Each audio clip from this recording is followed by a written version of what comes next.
Pag-uusapan natin yung kay Marcoleta. Nako po. Bumalimbing na ba si Marcoleta? Bumaligtad na ba? At bakit gayon ang nangyari? Pag-usapan natin yan, ha? Pero bago yan, pag-usapan po na rin natin itong desisyon ng Korte Suprema na tila, nako, gustong baliktarin ng Kamara at nagbabala ang kanilang Panginoon sa Kamara. Ito ba'y babala o pagbabanta? Mamaya pagtitingnan natin yan. Kasi alam nyo, mga kababayan, ibang Romualdez ang nakita ng Pilipinas ngayong araw na ito. Masama ba yung mabuti? Para sa akin, ewan ko, ha? Parang masama kasi para bagang hindi nasunod yung kanyang pagtatantrums. Hindi nasunod yung kanyang kagustuhan, kaya tila siya po ay may gagawing hakbang. Nako, di maganda yan. Alam mo, ikaw speaker, alam mo, may kaugalian na kayo dyan sa Kamara na pag hindi natupad yung inyong nais, kayo ay papatawag ninyo, ikukulong ninyo, ididemanda ninyo. Para bagang pag gusto ninyo, kailangan masunod at pag hindi nasunod, kailangan yung gantihan. Naku, hindi magandang kaugalian yan kasi yan ang ugali ng mga diktador na pamumuno. Alam nyo, ayaw ng mga Pilipino yan, yung pagiging diktador. Di ba? Hindi gusto ng mga Pilipino yan. Pero tila parang ganyan ang nangyayari ngayon. Hindi lamang po dito kay Speaker Romualdez, maging sa mga tao niya diyan sa loob ng Kamara, may ganong klaseng imahe na pag hindi nasunod, nagagalit. At pag hindi nasunod ay it's either papakontempt, ipapatawag, parang ganon. Naku po, patay tayo diyan. Pagka ganyan ng gayaan ng hindi sa totoo lang po magagalit po ang mga Pilipino diyan. Kasi ngayon nga, ano ba ang issue? Ang issue po kasi ngayon, mga kababayan, nagdesisyon na ang Supreme Court. Nagdesisyon na ang Supreme Court at sinasabi ang impeachment ay unconstitutional. Anong ibig sabihin ng unconstitutional? Ito'y labag. Etong sinasabing impeachment ay walang saysay. Hindi sinunod ang tamang kaparaanan o ang due process, kaya wala hong saysay, wala nang bilang, sabi nga, wala na ho. Pinis na, ika nga. Yan ang sinasabi ng Supreme Court. At ang argument naman ng Kamara ay sinasabi nila na pagdating sa impeachment, ang sabi ng konstitusyon ay ang meron lamang kapangyarihan dyan ay Kamara. Hindi pwedeng pakialaman yan ng Supreme Court o ng Senado. Pagdating sa pagpapasa ng impeachment doon sa impeachment court, which is the Senate. So sinasabi nila, ayon sa Constitution, according to the Constitution, they are saying that they are the only branch na may power doon. Naku. Mukhang hindi nila naiintindihan ng konstitusyon. Kasi, alam nyo po, kahit kanino ninyong itanong, sabi nga ng isang abogado, na yan ay Law 101, that the Supreme Court is the arbiter pagdating sa pag-i-interpret ng o pagdidesisyon ng korte. Ibig sabihin po, pagdating sa pagdidesisyon sa batas, ang Supreme Court ang pinakakataas-taasan. Sila ang may final say. Okay? Mamaya ipapaliwanag natin kung bakit sobrang sablay ng ating mga mambabatas. Okay? Ipapaliwanag natin yan. Pero bago natin ipaliwanag yan, ipakita muna natin itong speech ni Romualdez na tila, sabi nga nung iba, mukhang merong pagbabanta. Eto, pakinggan natin ha. Tingnan natin, palakpakan natin si Speaker Romualdez. With full respect to the Constitution, in defense of institutional balance, and in the name of the Filipino people. Wag mo kami idamay. Wala kang karapatang idamay kami. Okay? Hindi ikaw ang tagapagsalita namin. Filipino people din kami. Ha? Kaya nga hindi kayo nanalo eh. Hindi kayo yung inyong impeachment na yan ay walang pinatunguhan dahil nagsalita na ang Supreme Court. At ang Supreme Court, alam naman natin, somehow nakikinig po yan, hindi lamang po sa batas o pagiging patas, pero alam nyo, inilagay yan ng taong bayan sa pamamagitan ng presidente upang makinig sa taong bayan, di ba? All power emanates from the people. So somehow, masasabi natin, indirect, they also represent the people. So don't even say na taong bayan na nagsabi sa'yo. Huwag mo angkinin. Ha? At sinasabi mo dyan, konstitusyon. Mamaya, papaliwanag natin bakit sablay yan. The House of Representatives has filed a motion for reconsideration before the Supreme Court. This is not an act of defiance. It is an act of duty. We do not challenge the authority of the court. We seek only to preserve the rightful role of the House, the voice of the people, in the process of accountability. Hindi lang kayong the voice of the people. Alam naman natin kasi alam mo sasabihin ng iba, di ba? Kaya nga sila binoto ng taong bayan bilang representante. They are the voice of the people. Hindi. Marami sa inyo nanalo dahil nadaya o dinaya o nandaya o whatsoever. Alam natin yan. That's politics. Di ba sa Pilipinas, Comelec ang nagpapanalo. Alam natin yan. Yan ang talagang hindi natin pwedeng pagkaila mga kababayan. Comelec ang merong final say. Sila ang arbiter ng eleksyon. Yung kantalo na ipapanalo pa nila eh. So, wag ganun, sir. Let us be clear. The Constitution says the House of Representatives shall have the exclusive power to initiate all cases of impeachment. That power is not shared, not subject to pre-approval, and not conditional. Yet, in GR number 278353, the Supreme Court ruled otherwise, based on a misreading of facts and a retroactive imposition of the new rules.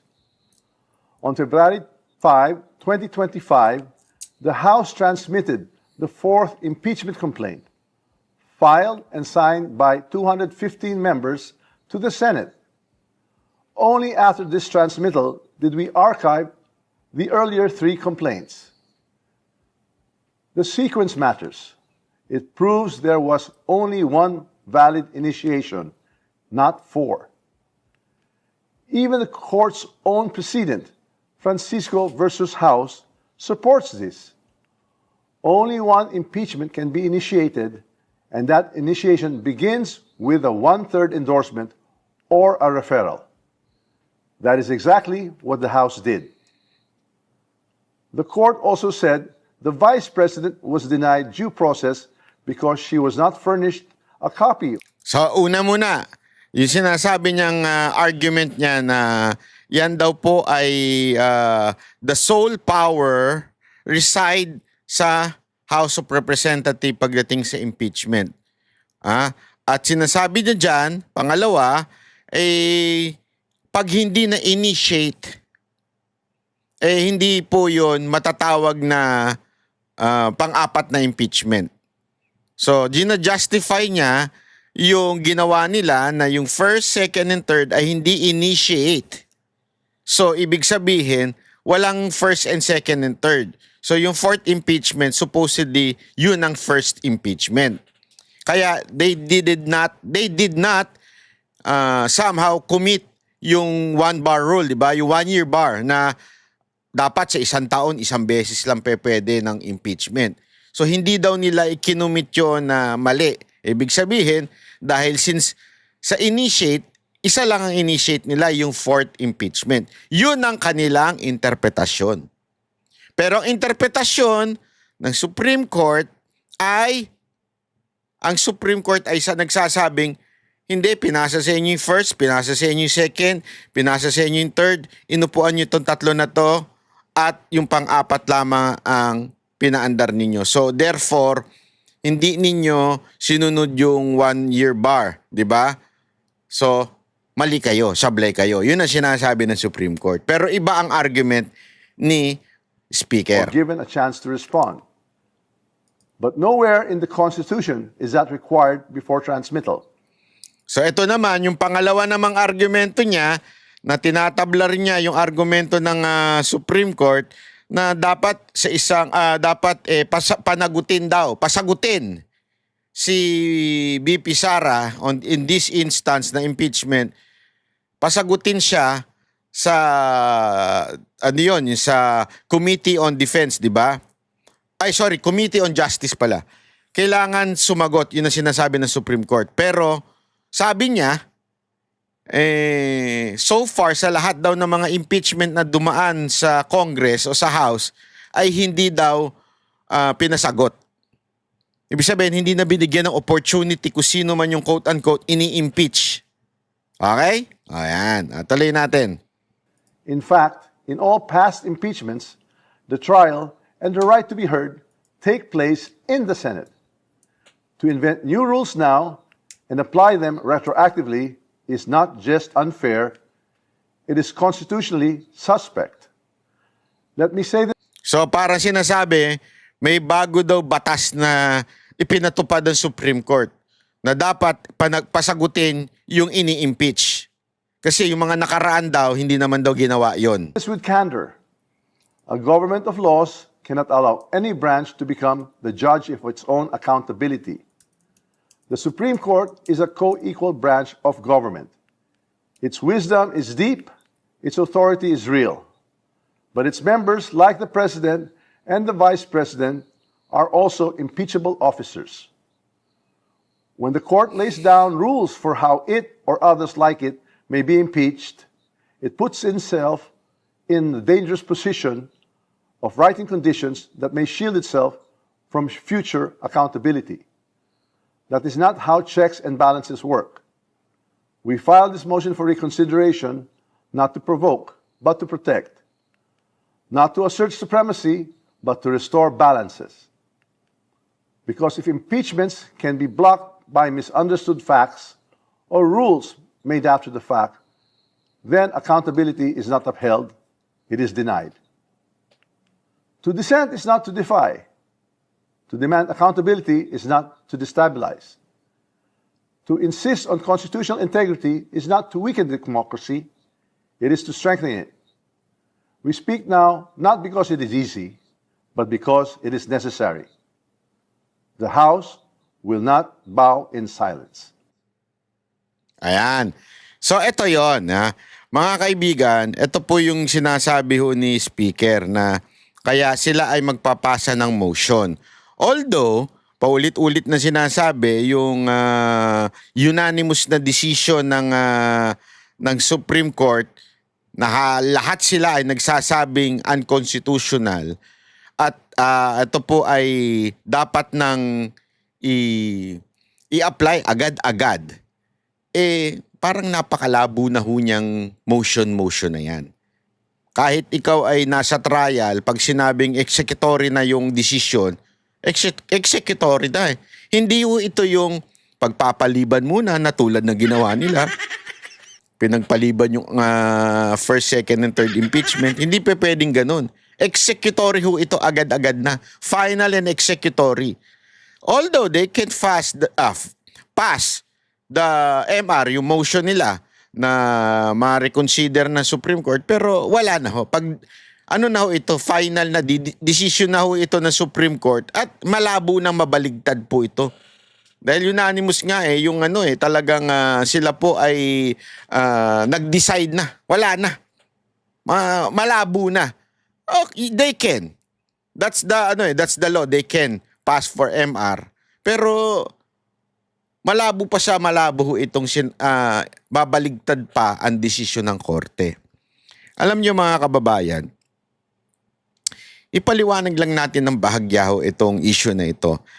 Kasi alam nyo, napakarami ko na ding tinanong na abogado dito. Nakipag-argue pa ako na ang argument na ginamit ko, yung argument na ginagamit ng mga congressman at nito ni speaker. Para ang sabi kasi, di ba, na parang pagdating sa impeachment issue, okay? Pagdating daw sa impeachment issue, ang magdidesisyon lang yan ay ang House. Yung pagdating sa impeachment article. Ibig sabihin, yung kaso, pagdating sa impeachment, ang pwedeng magdesisyon lang daw. Okay? According to them, ay sila. Kanino nila binase yon? Sa konstitusyon. Okay? Ulitin natin, ano ba yung konstitusyon? Ito yung pinanghahawakan. Ito yung pinaka-backbone. Para bagang ito yung pag wala to, bagsak ang Pilipinas, bagsak ang bansa. Ito kasi yung pinaka-backbone ang konstitusyon. Diyan daw nila binase yung sila lang ang katangi-tanging merong karapatan pagdating sa impeachment.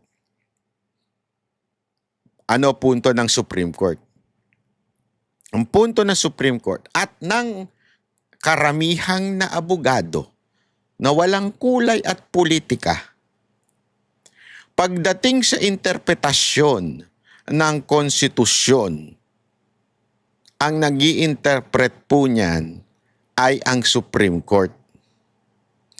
So kahit sabihin ng Congress, according to the Constitution, kami lang ang may kapangyarihan. Yan ang kanilang pagkaintindi. Kaya nga, according to the Constitution itself, Article 8, kung titingnan nyo, babasahin nyo yan, kung ano ang kapangyarihan ng Supreme Court. Pag kahit anong issue, pagdating sa batas, especially the Constitution, ang final say at final na mag-i-interpret niyan, walang iba kung hindi Supreme Court. So therefore, yung sinasabi ng Kamara, oy, sandali, kami lang ang may karapatang pagdating sa impeachment ayon sa konstitusyon. Ang sagot naman ng Supreme Court, kami ang nag-i-interpret sa konstitusyon, hindi kayo. Kayo ay tagagawa ng batas. Yan ang inyong function. Yan ang inyong area, tagagawa ng batas. Pero pag may issue na ang batas, pag meron ng hindi pagkakaintindihan sa batas, kami ang final say.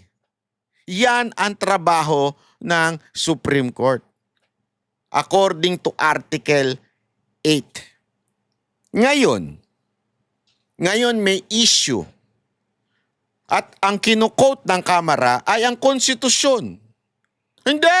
Sabi ng konstitusyon, kami lang ang merong kapangyarihan pagdating sa impeachment. Ang sinasabi naman ng Supreme Court, kami ang nag-i-interpret dyan. Kami ang final say pagdating sa konstitusyon. Kasi hindi pwedeng lahat ng branches of government, sasabihin nila, sandali, according to the Constitution. Sandali, tama ba intindi mo dun sa Constitution? Kung mali, sino magsasabi kung tama o mali yung pagkaintindi mo? Sige nga ho. Don't tell me you are a perfect branch of the government at pwede mong sabihin, hindi, kami. Hindi kayo ang gumagawa, pero hindi kayo ang final say pag nagkaka-issue sa konstitusyon. Kaya nga, pansinin ninyo, Gagawa sila ng batas, ang legislative branch, House and the Senate. Gagawa sila ng batas. Tapos may mga magrereklamo sa Supreme Court. Ibig bang sabihin nun, ino-overpower ng Supreme Court ang ginawang batas ng House at saka ng Senate? Hindi. It's just a matter of sila kasi ang nag-i-interpret ng konstitusyon.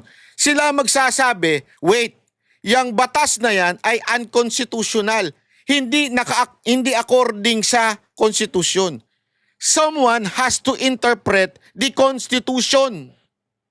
And that's the role of the Supreme Court. Kaya nga, alam mo, yung mga nagsasabing, sandali, sabi ng konstitusyon, kami ang may katangi-tanging may karapatan. Ngayon nga, iba na ang linya nila eh. Ang linya nila, di ba sabi ng konstitusyon that the sole authority in terms of the impeachment is the Senate? Kasi nakalagay dun, the Senate has the sole authority on the impeachment. So Senate yan, ang linaw sa konstitusyon. Pero wait, don't ever forget, the Supreme Court will be the one to interpret it. Finality. Tama ba ang paggamit ng konstitusyon na ito, itong batas na ito, doon sa paliwanag nito? Sila lang ang may pwedeng magsabi na oo, constitutional yan.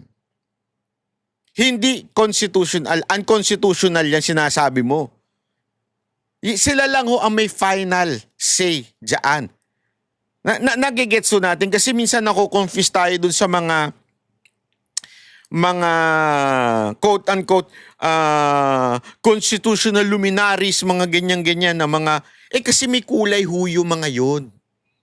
Pansinin ninyo, yung mga may kulay na ini-interview na mga media, puro pinklawan, dilawan, makakaliwa, puro yun ang mga ini-interview nila. Naturalmente, na yung kanilang utak. Iba na yung kanilang leaning. Etong Supreme Court, they are objective. Objective po sila, kaya nga yung binibintang nila na kesyo maka-Duterte daw yan kasi in-appoint. Hindi po pwedeng maka-Duterte yan dahil the Duterte has no longer power in this country. Nandun na nga sa ibang bansa, dinala nyo na, dinukot nyo na lahat eh. Paano pa magkakaroon ng power yan? Wala nang power ang Duterte. Alam natin yan dahil sa ginawa ng administrasyon na ito. So hindi pa pwedeng, matatakot na Supreme Court kay Duterte? Dinala nyo nga, hindi nga sila nangialam eh. Di ba? Bakit? Kaya ibig sabihin nun mga kababayan, walang takutang nangyari na tinakot ang mga Duterte na para hindi matuloy impeachment ni VP Sara. Walang ganun. Kaya lang, kasi sila talaga ang nakakaintindi at sila ang may final say pagdating sa konstitusyon. Eto ho, this is a issue ng konstitusyon ho, kung sino ang masusunod. Tama bang nasunod ba yung ginawa ng Kamara sa impeachment? Yan po ba ay naaayon sa konstitusyon? Sino magsasabi? Kamara o Senado o ang Presidente o ang Supreme Court? Sino may function?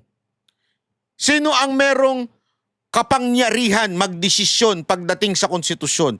Hindi ang Senate, hindi ang Kamara, hindi ang Presidente, kung hindi ang Supreme Court. That's their job. Yun ang kanilang definition. Yes, tama si Speaker, equal branch sila. Yes, you are an equal branch with different function. Your function is to do laws, to make laws. The function of the Supreme Court, sasabihin nila kung constitutional ba yung batas na ginawa ninyo o hindi. Tama ba yung pag-interpret ninyo o hindi? Sila ang may function yan. So dapat sundin ito. Yun ang problema. Alam mo, I will give you a perfect example. Especially those biblical believing people. Yan din yung naging issue when Jesus Christ lives nung nabubuhay siya sa lupa.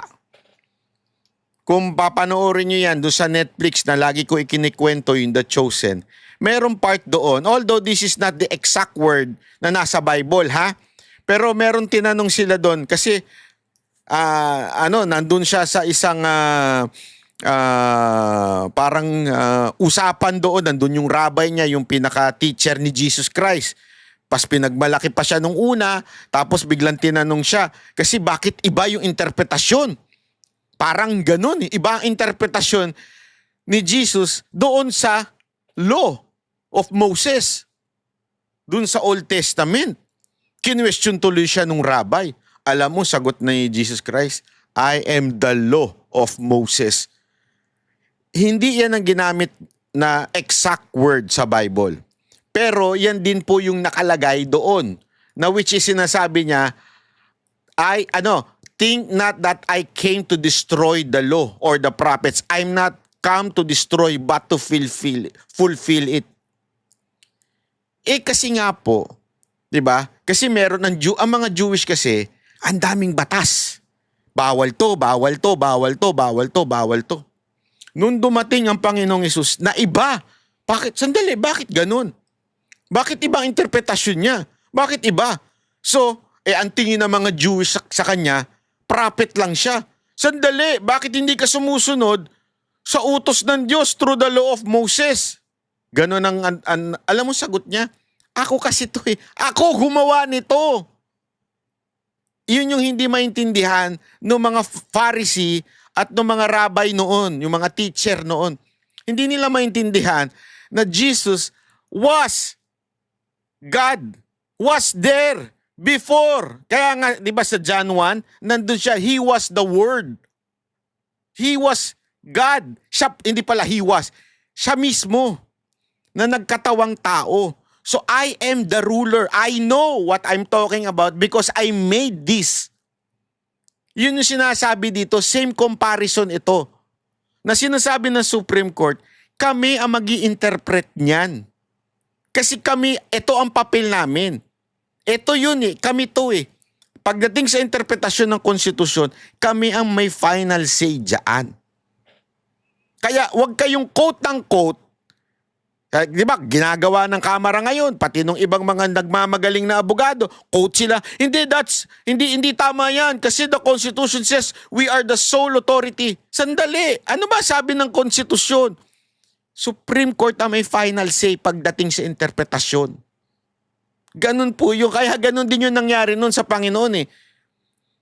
Hanggang pinersecute siya kasi parang sinasabi nila, binabastos niya yung law of Moses kasi hindi nila naintindihan at ayaw nilang tanggapin that Jesus was the Son of God, that He was God Himself in flesh. Ayaw nilang intindihin yun. Alam mo yung mga kababayan, malalim mo itong ating konstitusyon. Sa katunayan, kaya nga merong mga trial, di ba? Kaya nga alam nyo kasi, mula nung tayo po ay, alam nyo na ano sa mga demanda, talagang alam mo yun, ni-research ko talaga kung ano ba ang magiging mangyayari, ano final, sino ba talaga. Kaya nga may step by step yan eh, di ba? From RTC, tapos pagdadesisyonan, i-a-appeal sa CA, pero hindi pa yun ang finality. I-a-appeal pa yun sa Supreme Court. And the Supreme Court, siya ang final decision. Tama ba ang ginawa? Mula sa CA, mula sa RTC, hanggang do sa piskal, may abuse of power ba? Meron bang nangyaring lakaran? Meron bang umabuso sa mga judge na pinagdaanan itong kaso na ito? Sila ang may final say. Kaya nga sabi ko, nakakapagtaka, bakit yung mga abogadong iba hindi maintindihan yan? Napakasimple ho lang yan eh. Sabi nga, di ba, nung inaral natin ng mga nakaraang araw, yung abogadong lagi natin piniplay dito, sabi niya nga is, Law 101 yan eh. Freshman ka pa lang, yan ang una mong mapapag-aralan that the Supreme Court is the kaya nga merong mga jurisprudence eh. Kinukot. Ano yon? Ano ibig sabihin ng jurisprudence? Simple lang. May desisyon ang Supreme Court noon. Ito yung desisyon niya. Halimbawa, desisyong Marshall. Yan, speaker ko, Marshall. Desisyon Marshall, ganito. Ito ang desisyon nila. Ito yung jurisprudence sa kaso na yan. Yan ang dapat sundin. Kasi nga, yung jurisprudence na yon, yung desisyon ng court, yung Supreme Court na yon, ay batas. Ganong katindi ang Supreme Court. Kung ano man ang desisyon nila, ay batas na yan. Final na yan. Batas yan. Hindi mo pa pwedeng sabihin na, hindi, opinion lang yan. Siguro nagkamali lang yan. Hindi pwedeng ganun. Kaya nga ginagamit yan. Kunwari, i-argue sa baba, sa RTC. Ganito. Ang pupuntahan kaagad ng abogado, yung mga jurisprudence, yung mga desisyon ng Supreme Court. Ito kasi yung sinabi ng Supreme Court noon. So meaning, ito ang dapat sundin natin kasi batas to. Ganun sila ganyan ang argument sa korte. Ang hindi ko maintindihan, puro abogado yung mga nasa Congress, hindi nila maintindihan yun.